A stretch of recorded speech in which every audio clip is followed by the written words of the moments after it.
Have you got Kerbed Alloy wheels? What you could do is you could take it somewhere and restore the whole wheel.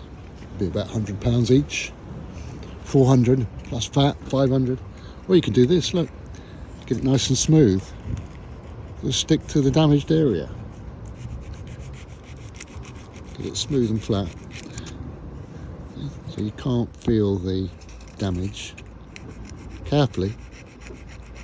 Doesn't take long. I'm using a piece of paper, P80 grit.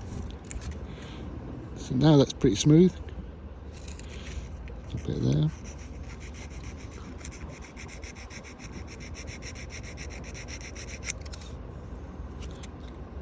Don't think that even needs filling. I thought I'd get some chemical metal on it, but so it needs it. I think to get the paint to stick really well, a little bit of epoxy filler, and some black gloss paint. I'll come back later. They're all curved. Look,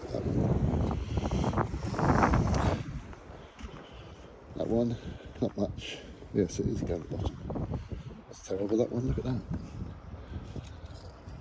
Let me spend half an hour on it.